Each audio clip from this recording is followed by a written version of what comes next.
Now on the YouTube, I'm the Top Man, and welcome back to some more Heavens of Sorcery. It's part number 16 today, and first and foremost, I want to show you the massive progress that has happened actually in between episodes. I'm quite proud of myself for this one, guys.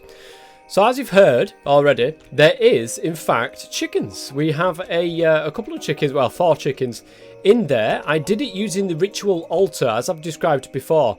You can spawn cows in with raw beef.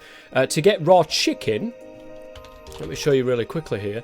To get raw chicken, you put raw pork chops in Naka, and you can get raw chicken out of that. To get raw pork chop, you put raw beef in Naka. So it's really easy to be able to get that. And we've gone ahead and got ourselves 4 little chickens in there, getting our stuff for us, which is great, because we needed the eggs for today's episode. We've got plenty of eggs now, nothing to worry about. And there was an accident, and I killed one of them.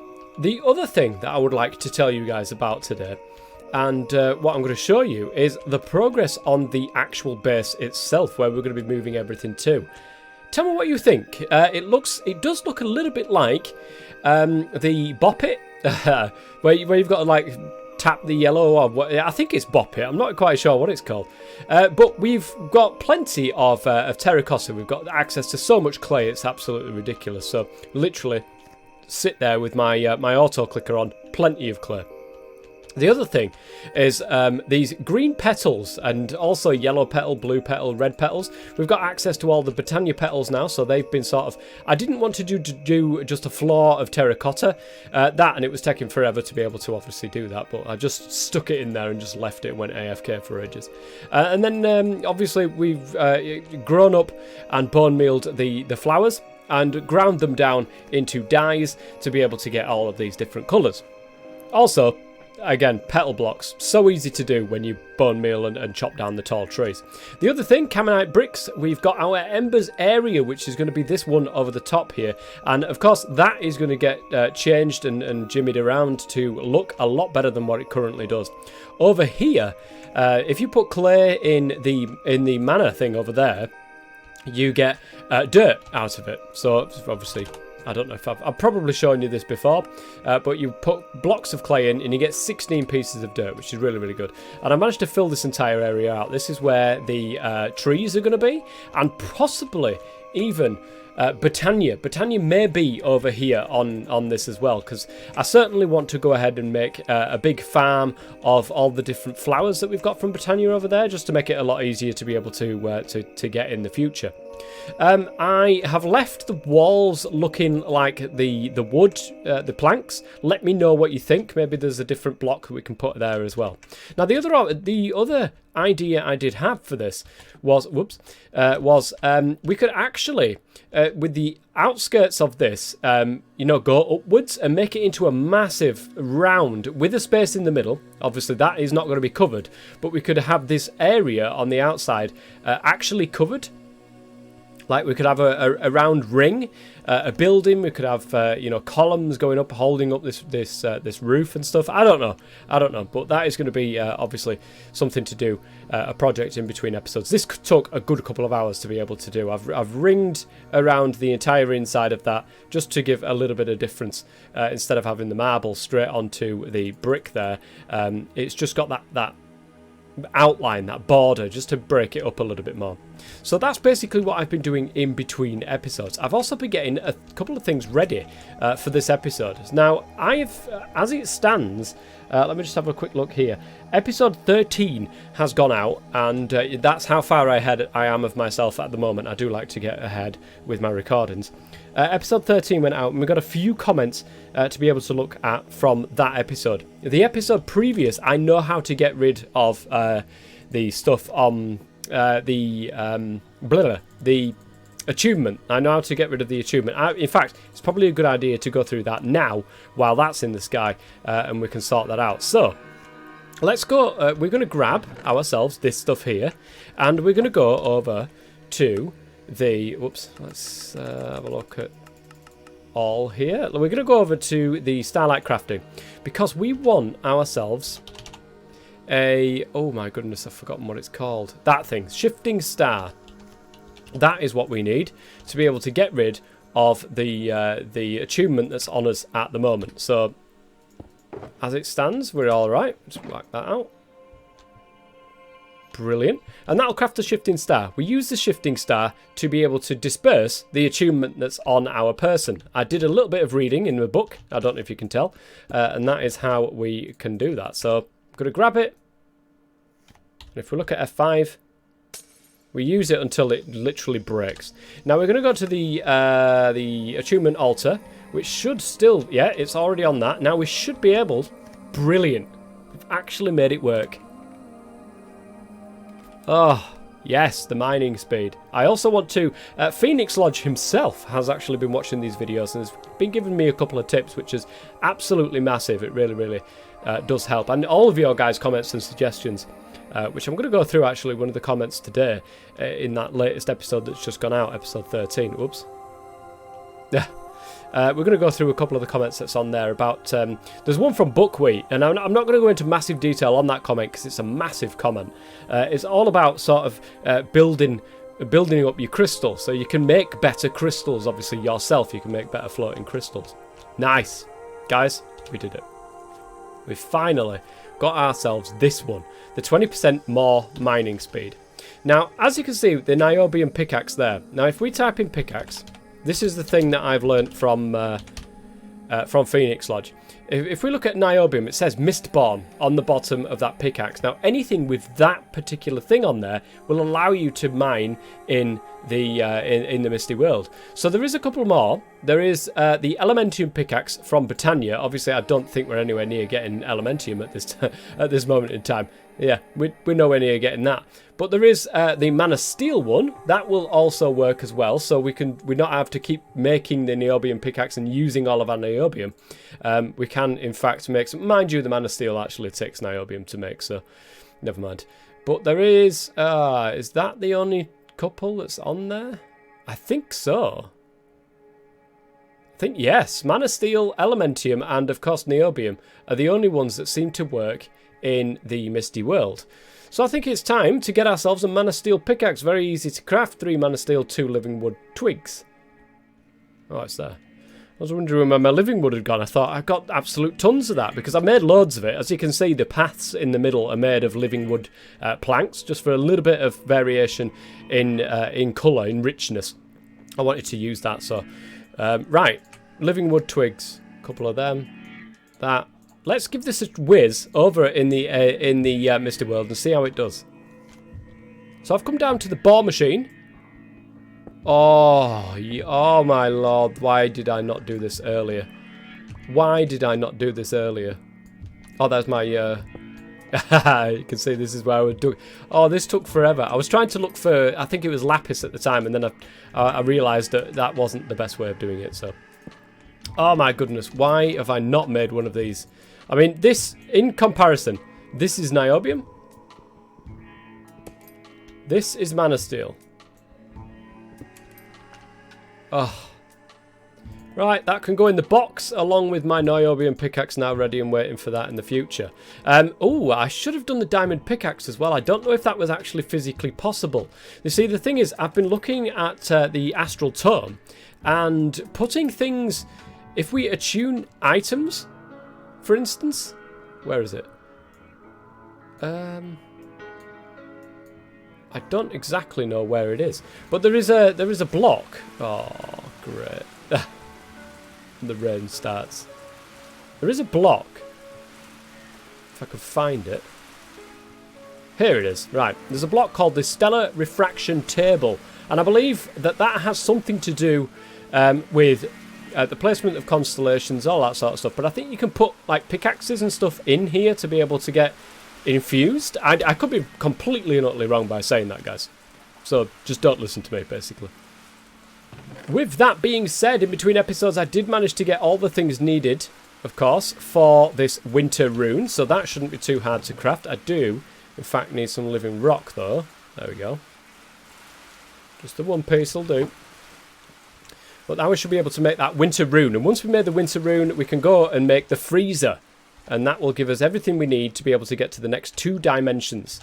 So, rune of water, rune of earth, a couple of ice stone, pumpkin pie, and mana weave cloth, which is really easy to craft, guys. It's literally just mana infused string. So it's really, really easy.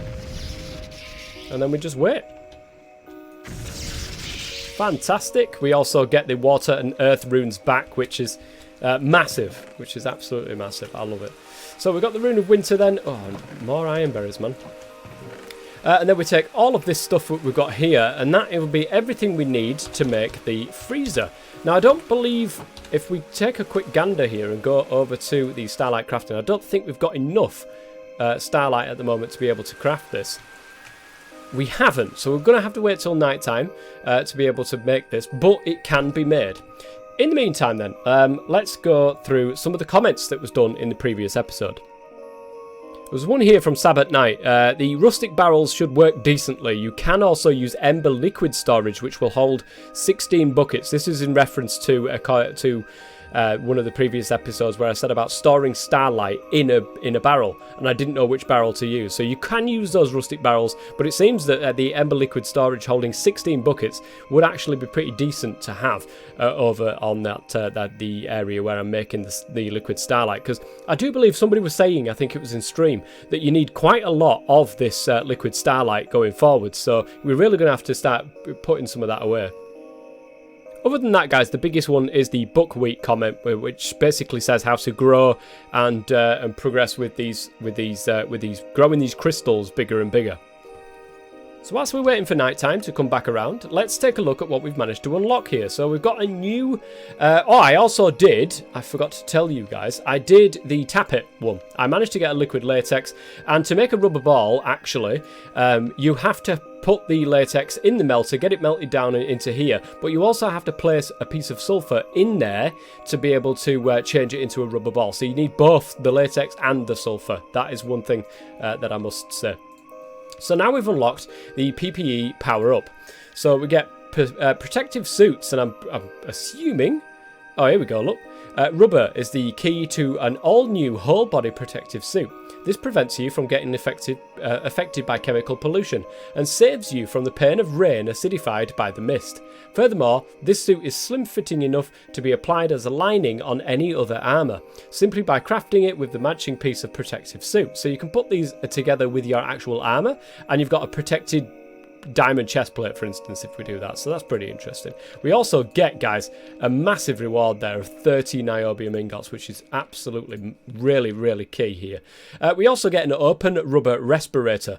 You can a more protective one, which is pretty decent, and that is with string, rubber, niobium, and sapphire. That's a lot of rubber, though. More than I have. Well, in order to make the fluid vessel from embers, we're going to need a couple of iron plates. Now, this rain is ridiculous. It keeps raining every single episode, and I can never seem to sort that out. I can't remember what the actual recipe is. Oh, it's in the thing. So we need to go back to the Starlight crafting area. Take all this stuff out for now, because it's still not dark enough to craft this. And it should be easy enough to be able to craft that, so let's go ahead and get that. That was really quick. I am liking it. I'm liking it a lot. Let's put the stuff back in to make the freezer now, just so it's ready for later. There we go. And we can pop over now to the Starlight infuser and slap down the fluid vessel. And this thing can hold 16 buckets by the looks of things. So here I've got my bucket. And we can see it actually rendering in there as well. That's pretty good. Oops, fallen in. Oh, it's actually thundering outside in real life, guys. It's thunder and lightning outside. So that will be able to hold all of that stuff. Now, whether or not we can extract it from these, it would be very interesting to see. Because if we can, then that would be absolutely massive. Have we got the fluid extractor? Now, does that only work? Because we've got a bit more redstone now, so we should be able to make some of this, actually. But I'll make a few of these and see if it'll actually extract from these light wells, just while we're waiting for nighttime, I suppose. Okay. 3 fluid extractors. It does extract with the redstone signal, let's not forget. So 3 of them. I'm going to take some more aquamarine just to be able to see this in action, see if it does actually work here. Let's go over to the Starlight infuser. Oh, I forgot to get... Wow. I mean, you cannot see this, guys, but it's literally absolutely tipping it down outside in real life. So the fact that it's raining on this is good. Yeah, it's good immersion at the moment. So, okay, I need some more fluid pipes. Where were they? There they are. Brilliant. Now let's pop back. Starlight infuser. Fantastic. And I'm going to place this on this side. I'm hoping that this will work. It doesn't connect. That is a shame. That is obviously, it means that it won't pull from these light wells, which is a shame. But alas, you know, it's to be expected. In fact, can I just don't know. Yeah, it's just not. It's not connecting, guys. Can it connect to the top? Nope. The other sides, no sides whatsoever. Oh, that is a shame. And there we go. It seems to be ready and raring to go, so let's give it a slap. And here we are. The freezer has been achieved. Now, so this one wants us to get 1 turquoise and 1 lunar stone. So, the turquoise... Which one is it? Turquoise stone, is it that one? And we need it in the freezable, so we need to freeze down hard foggy stone with some ice stone in the bottom there to be able to make turquoise stone. That shouldn't actually be too hard. Alright, some hard foggy stone being frozen down, and we get the turquoise. Lovely. And we need 1 lunar stone as well. Lunar stone in the freezable, and it's slate. That's interesting. How does one get slate? Blue slate. I'm presuming it's for this one. So it's basalt around the pure daisy. I've got some basalt somewhere. There we go. I've got enough of it. Just enough to be able to get round this. So there we are. And we just wait for that to turn into some slate. Probably going to take a minute. And here we are. We've got the slate to be able to change into the lunar stone. I'm presuming that we may need to make, because of they're 2 different portals, I think we need to make the portal out of turquoise stone and a portal out of slate. So where's my other one? Oh, there it is. So we may need to go and get some more basalt, because I think 10 is the minimum we need we need for this. So turquoise stone, actually, it shouldn't be too hard. I think we've got enough to be able to make everything we need for that one. But let me see, let's get the quest done first, because I think, does the quest give us more? It does indeed, so at least that's something. Let's go ahead and shove all that slate into there to be done up. I think it makes sense. We may need some more ice stone from the aether, which shouldn't be too hard to get, to be quite honest. And there's one of the lunar stones, so we've got 6 of that. We might get all of this, actually. Everything we need to do to be able to make one of these portals. Which we can set up on our little portal island thing that we've got over there. Just 1 more. And I'm presuming it's set up in exactly the same way. So let's go ahead and get some more cobblestone so that we can extend out that. I'll go get the simul sax trans structure as well, actually. That's really useful. There's enough cobblestone there. And the simul sax trans structure is in my box of tricks.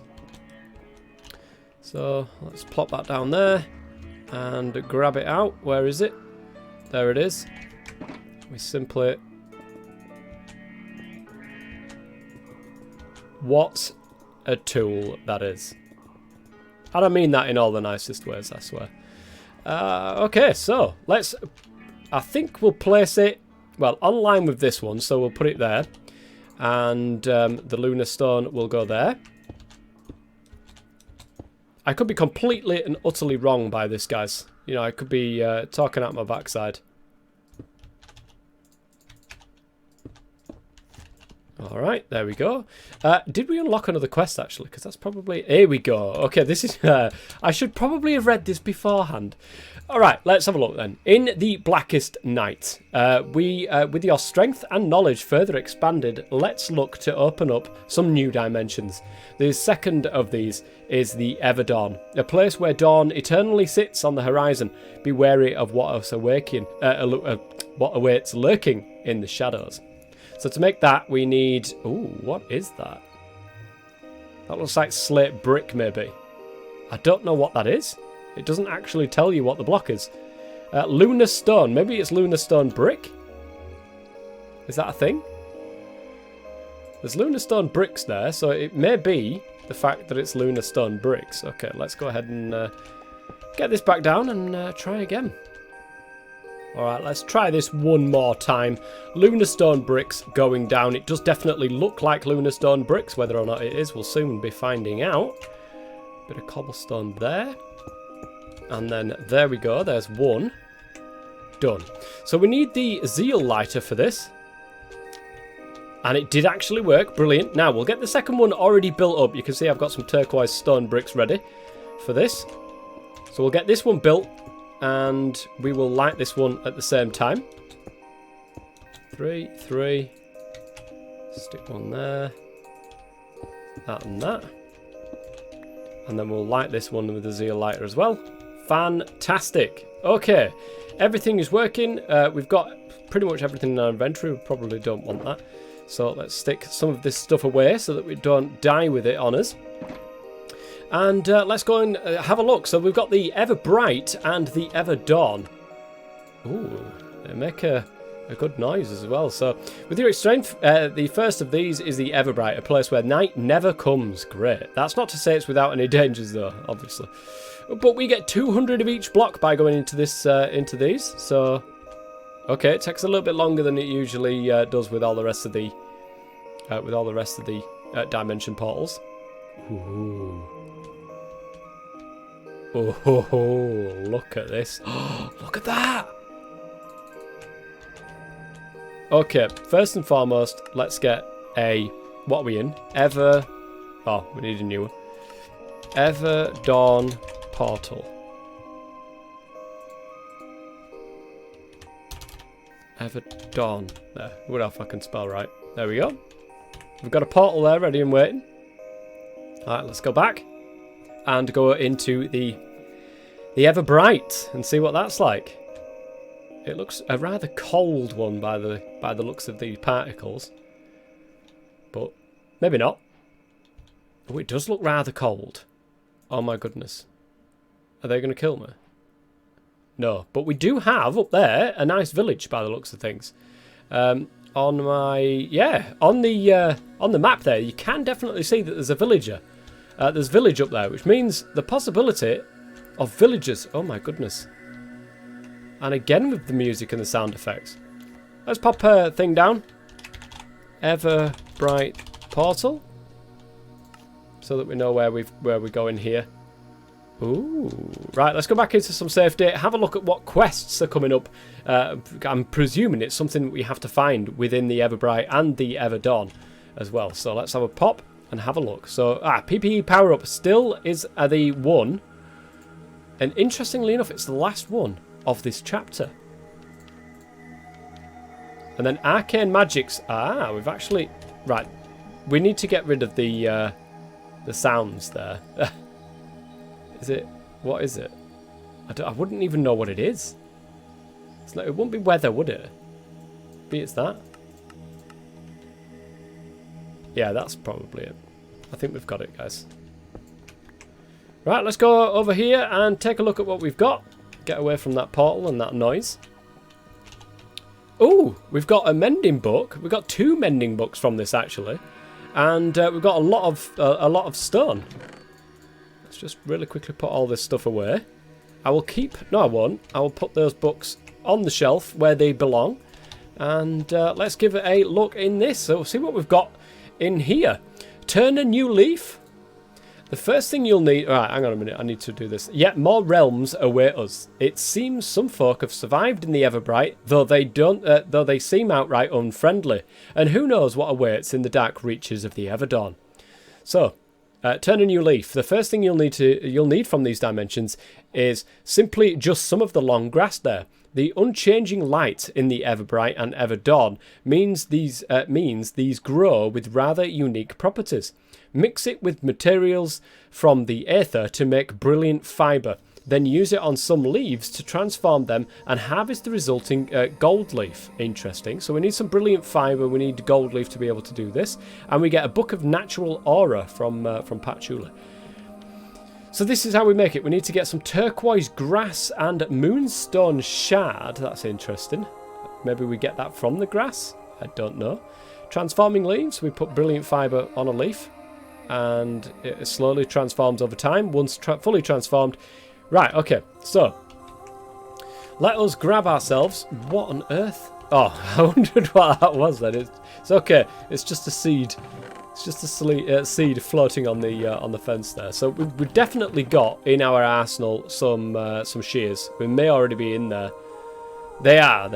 In fact, they are already in there. So the Everbright. Let's go into the Everbright and get ourselves the grass, because that's the blue grass that we needed. And the moon thing. I don't know how on earth we go about getting that.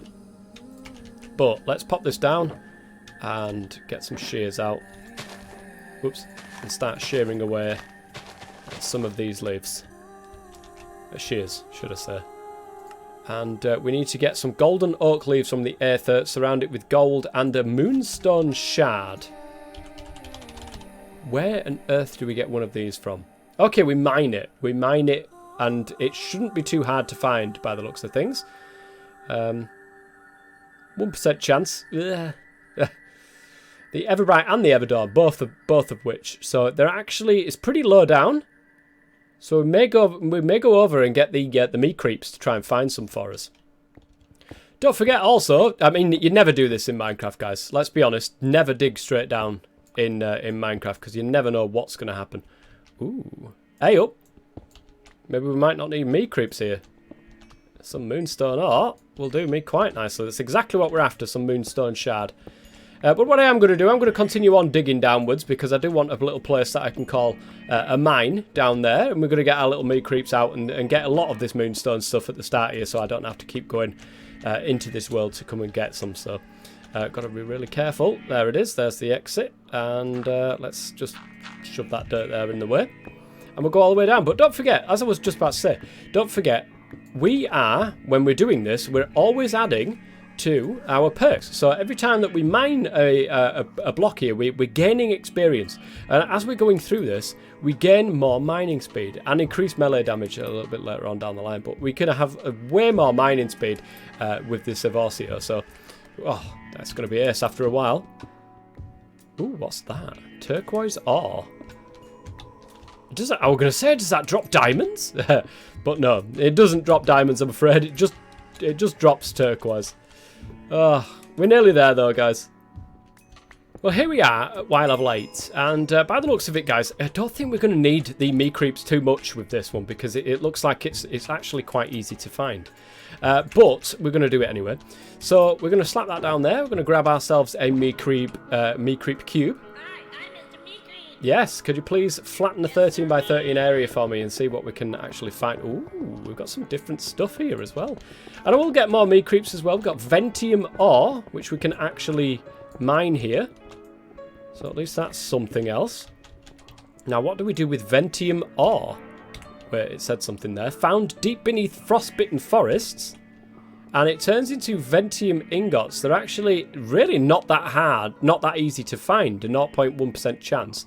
However, the Ventium ingot, it looks like it's just a different type of metal, but it does actually go. Look at this, a rat upgrade, half machine, half rodent. Oh my god, I need these rats in my life, guys. This rat mod is seeming very more fun every time I look at this. So we've got another ritual of the forest here. We get extraneous fire starter that we use Ventium ingots for as well, and there's some other bits and bobs that we can actually use with this, so that's not too bad.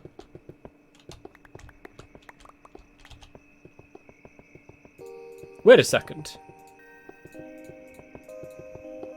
Now that is interesting. The meat creep has obviously killed my shulker box and it's gone on the floor, but it's also given me another one. Look. Ooh. Hey, meat creep. Here, look. Break that for us. It did it again. Guys, we've found a massive exploit. We've found a great big exploit here. That's our original one with all of our stuff in it. And these are the ones that we've managed to duplicate. Ah, well, there you go. If you ever want to duplicate some shulker boxes, that's exactly how you do it, apparently. Me creeps for the win. That's probably a me creeps bug there. It's not a pack. Obviously, it's certainly not a pack thing. It's a me creeps thing. Look at his face. Right, I think we're done with you today, me creeps. My goodness, that guy was actually rattling through this. Like in the mist, it took them forever, but down here, it didn't take very long whatsoever. Now, I will be coming back here at some stage. So we're going to go ahead and create a new waypoint. Everbright mine. That's what we're going to create a thing for there. Brilliant. So we're definitely going to come back here. So we need to go back home and start making this brilliant fibre and then transforming any leaf whatsoever. Here we go. Brilliant fibre has been achieved. Let's see if we can't use these skyroot leaves to be able to do this. So we're going to stick that down. Use that on there and it literally just changed it instantly. Is that correct? And we need to pick that up. Wait, it makes golden leaves? I mean, it didn't. Oh, it did. No, they are. They are actually golden leaves. Is that all we needed to do? Make oh, we needed brilliant fibre and a gold leaf. So do I shear this up? Do I whack it? I just whack it. Okay. We got more brilliant fibre from that. We got no gold leaf. Is there a way of doing this then? So, on some leaves, transform and harvest the resulting gold leaf. Okay. Maybe we can use the brilliant fibre on these leaves over here. Oh, that'll be interesting. Does it spread like what the other... I don't think it does. Wait, what happened? Where's my brilliant fibre? Give me it back. Okay, let's get a few of these brilliant fibres here. So I've managed to get gone back and got some more golden oak here. Let's stick some of this stuff on the floor and just basically whack it with this. Oh, look at that. Okay. Right, you can't right-click this stuff. You can left-click it. I don't know what it's doing, though. Maybe we need more at once? Oh, there we go. Ah, finally got one. Okay. I've got 21, actually. That's because of the reward of the quest, I suppose. But we've managed to get some gold leaf there, and it's actually opened up some other stuff. Some terrestrial? Moss. We rarely do this. Breaking the long grass in the Everbright and Everdawn can net you some terra spores, these things. With these, you can grow moss on a variety of blocks by using them on the block when it's adjacent to water. The moss can then be harvested by right-clicking with a knife, and then you get this terra moss stuff. Apply spores to this and you can harvest the moss from any sort of mossy brick. So if we put down cobblestone, we get mossy cobblestone from that one. So if we can get some spores from inside there, then that would be great. Let's go and see if we can. Everbright, Everdawn. Let's go to Everdawn and ooh, actually we're on the thing here. Can we make our way further down? I don't like the sound of whatever the heck that is. What is that? It's coming for me, whatever it is. No. Oh, we got slime ball. Oh, guys, we've got a slime ball. We don't even have to do the thing anymore. So I'm going to take a little bit of damage here. Hopefully nothing's there to kill me. We can start grabbing. We've got some terra spores. We've got some. Ooh, what's that? Crystal flower. Brilliant. Right, we've got some terra spores, so let's go back home and just give this a test. We want a little bit of cobblestone. We do have not very much of it now because I've used it all, but so we put the terra spores on the oh no, it needs to be next to water, doesn't it? I remember this. I do remember this, guys. So if we say, for example, we grab this and we place it here. I think it's still going to go down there anyway. It's not going to come towards me. So we can use this area here. We can use this one. Oh, look at that. Now we need a knife to be able to harvest this with. And we can make a stone one with a stick and 2 pieces of cobblestone, so that's nice and easy to do. We might even make, because we might be using this quite often, so let's make an iron one, because we've got plenty of iron at the moment. So 1 stick, 2 pieces of iron to make the iron knife. Lovely. And can we get this back off the cobblestone and keep the cobblestone? We can. Lovely. And we've also done the quest, which is great. Now, the Terra Moss, I'm presuming, is going to be used for something else a little bit later on as well. So we've unlocked the Into the Woods and Terrestrial. But you know what, guys? I think that is going to be it for today's episode. We've definitely made a lot of progress in this episode, more than what we usually do, which is pretty good. So in between episodes, I think what I will do is get some more of this Terra Moss stuff. I will also, go exploring a little bit and see if I can find anything of any use. Maybe do a bit more mining as well in both of the in both of the dimensions, and see what there is over in these different places. Because don't forget, is copper ore? No, copper ore wasn't there, was it? I remember the lead and copper is not one of the things that we can easily find over in the Everbright or Everdawn. Guys, if you've enjoyed this episode, please go ahead and leave a like. And don't forget, in any comments and suggestions, it does take a couple of episodes for me to get hold of them, but I do generally take them into account, which I really do appreciate. But if you're enjoying the series, please go ahead and give the video a like. It really does help. And I will see you guys next time. Until then, I've been the Tough Man as always. Stay safe.